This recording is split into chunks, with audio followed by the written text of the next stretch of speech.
Hey guys, Mixed Media Girl here. So I have another fun resin project here that we're doing on an aluminum panel, the Alu rims from Craft Shop Metals. This is the gold one, and I'm using this color specifically for this technique that I'm doing because we're going to do an ocean pour, and I feel like the gold really closely assimilates sand so that I can just put clear epoxy over it. So I definitely urge you to check out these aluminum panels. They're awesome. I'll put a link down in the description. The resin I'm using today is Stone Coat Countertops Art Coat. So I'm just going to put a clear where my sand is going to be. And then I'm using Alumilite Ocean Blue Translucent Dye and Alumidust Blue Green. That's a mica powder. And then Stone Coat Countertops White Base Tint. That'll be for my waves. And for a video on how to mix up resin, I'll put a link down in the description. So I'm just going to make sure that this fills in the spots here. And I may not have enough resin to fully do this project, so I may have to come back with another layer, but I think I'm going to have plenty actually, now that I look at it. So I'm going to start with a dark up here. This is that dye, the ocean blue dye. This is by far one of my favorite colors.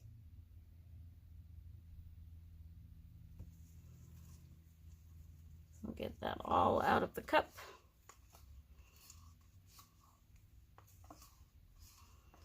Okay, good. And same thing like with this. I'm going to go ahead and just help it out real quick. I'm going to spread it around. Just want to make sure that there's no blank spots of the panel. More for you know, just making sure I get the right movement. Okay. Good. And now we'll go in here with that lighter blue, the blue-green. This is the mica powder.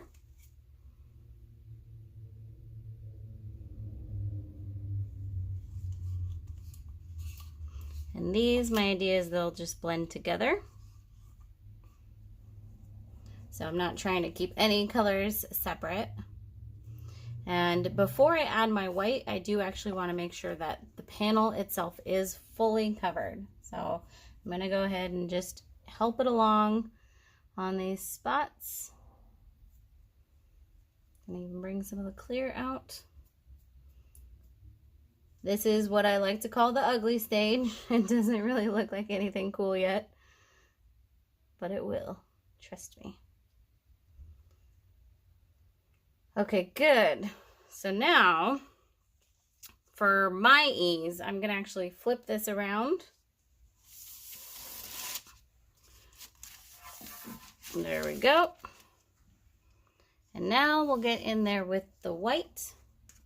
And really don't need a lot of white, but you can do as much as you want, I guess.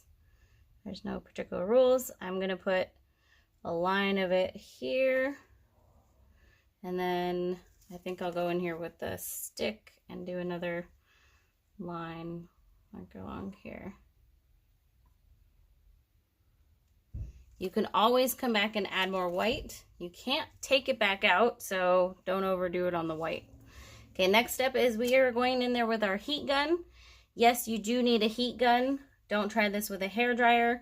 A torch may or may not work. I'm not totally sure, but a heat gun is definitely best. So here we go.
All right, there we go. That's literally all there is to it. Let's go ahead and do a close-up. There's no corners on this one, so we'll just go around. You can keep working this until you're happy. You can also come back and do layers on top of it. Like I may come back and do a few more layers of the like crashing waves, the white part here, but we'll see. For now, I'm pretty happy with this. I like the movement of it. I like the colors. Okay guys, hope you enjoyed this. Go check out Craft Shop Metals, go check out Stone Coat Countertops, and I will see you all next time.